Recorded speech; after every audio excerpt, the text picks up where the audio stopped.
क्या हो अगर इंडियन आर्मी का एक ब्रिगेडियर छुट्टी पर घूमते हुए अचानक से एक ऐसे आतंकवादी के सामने आ जाए जिसने पूरे 30 गांवों को अपने आतंक में जकड़ रखा हो। और क्या हो अगर उस आतंकवादी के पीछे हो एक ऐसा बड़ा साजिश जो पूरे देश की सुरक्षा से खिलवाड़ कर रहा हो।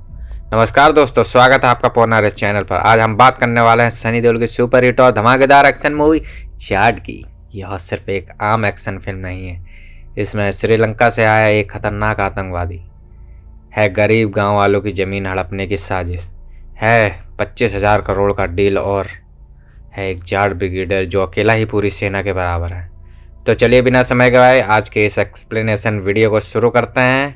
जाट मूवी की पूरी स्टोरी, उसके सारे सीक्रेट्स, ट्विस्ट, एक्शन को डिटेल में समझाते हैं। वीडियो को पूरा जरूर देखना क्योंकि आखिर में एक जरूरी बात भी बताऊंगा। शुरू करते हैं। फिल्म की शुरुआत श्रीलंका के घने जंगलों से होती है, जहां रणदीप हुड्डा, राणा तंगा और उसके 3 भाई मजदूर के तौर पर काम करते हैं। श्रीलंकन सेना की निगरानी में चल रही खुदाई के दौरान उन्हें सोने से भरा एक बेशकीमती बॉक्स मिलता है। लालच में आकर चारों भाई सैनिकों पर हमला करके भाग निकलते हैं और नाव द्वारा भारत के आंध्र प्रदेश के तटीय इलाके में पहुंच जाते हैं।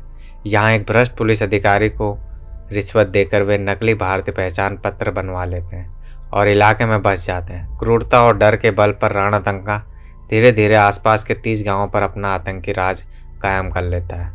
जो कोई उसकी बात नहीं मानता उसे वह बेरहमी से मार देता है।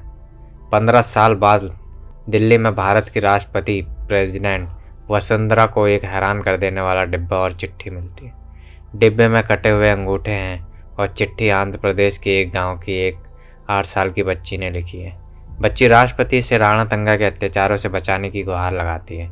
यह देखकर राष्ट्रपति स्तंभ रह जाती है और तुरंत सीबीआई के वरिष्ठ अधिकारी सत्यमूर्ति को जांच के लिए भेजती है।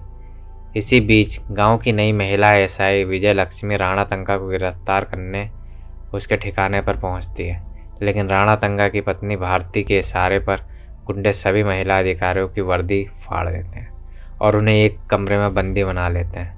दूसरी ओर छुट्टी पर घूम रहे ब्रिगेडियर बलदेव प्रताप सिंह यानी सनी देओल, जिन्हें सब जाट कहते हैं, आंध्र प्रदेश पहुंचते हैं। एक ढाबा पर खाना खाते समय राणा तंगा गुंडे से उनकी इडली गिर जाती है। साधारण सी माफ़ी न मिलने पर जाट का जाटपना जाग जाता है। वह उस गुंडे से लेकर उसके बॉस रामा सुब्बा रेड्डी, एक स्थानीय राजनेता, और फिर उसके बॉस सोमोलू, राणा का छोटा भाई, तक को पीट पीट कर माफ़ी मंगवाता है और आखिरकार उन्हें लेकर सीधा राणा तंगा के दरबार में पहुंच जाता है। सबके सामने राणा तंगा माफ़ी मांग लेता है, लेकिन जाते जाते जाट को फटी हुई महिला पुलिस वर्दियाँ दिख जाती है। संदेह होता है और खोजबीन करने पर वह बंदी एसआई विजय लक्ष्मी और उनकी टीम को बचा लेता है।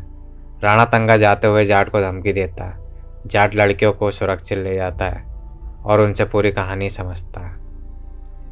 पूरे षड्यंत्र का खुलासा होता है।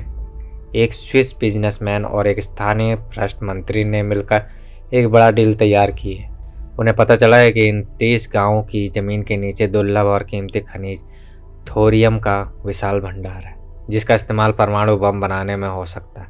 इस जमीन को हथियाने के लिए उन्होंने 25,000 करोड़ रुपए के बदले राणा तंगा को काम पर लगा दिया। राणा तंगा गाँव वालों को डरा धमकाकर उनकी हत्या करके या जबरन अंगूठे के निशान लेकर जमीन के फर्जी कागजात तैयार करवा रहा है। प्रेसिडेंट को चिट्ठी लिखने वाली बच्ची के परिवार को भी इसलिए मार दिया गया था। जाट कसम खाता है कि वह इस अत्याचार का अंत करेगा। वह लड़कियों को थाने ले जाता है, लेकिन थाने का इंस्पेक्टर भी राणा का आदमी निकलता है। वह जाट को गिरफ्तार करवा देता है और सोमोलू को बुला लेता है। सोमोलू जाट को मारने आता है, लेकिन जाट सभी को हराकर सोमोलू समेत राणा के दोनों भाइयों और भ्रष्ट इंस्पेक्टर को मार देता है। अब सीबीआई का अधिकारी सत्यमूर्ति की जांच से एक और बड़ा खुलासा होता है। राणा तंगा कोई साधारण गुंडा नहीं है, बल्कि श्रीलंका का एक खतरनाक आतंकवादी है, जो पहले जाफना टाइगर गुट का डिप्टी कमांडर था। सत्यमूर्ति उसे पकड़ने के लिए सेना से मदद मांगता है। सेना प्रमुख बताते हैं कि उनके स्पेशल फोर्स के एक ब्रिगेडियर उसी इलाके में है, जो अकेली ही पूरी सेना के बराबर है, और वह ब्रिगेडियर कोई और नहीं बल्कि ब्रिगेडियर बलदेव प्रताप सिंह जाट ही है। जाट को सेना से राणा को पकड़ने का औपचारिक आदेश मिल जाता है। इसी बीच राणा तंगा ने अंतिम विद्रोही गांव के सारे लोगों को बंदी बना लिया है और एक एक करके उन्हें मारने लगा है। जाट वहां पहुंचता है, राणा के सारे गुंडों को चीर फाड़ देता है और फिर अंतिम और जबरदस्त मुकाबले के लिए सीधा राणातंगा के सामने खड़ा हो जाता है। दोनों के बीच भीषण लड़ाई होती है। आखिरकार जाट राणातंगा को हरा देता है। बदला लेने की आग में जलते गांव वाले राणा के गले में जंजीर डालकर उसे मार देते हैं।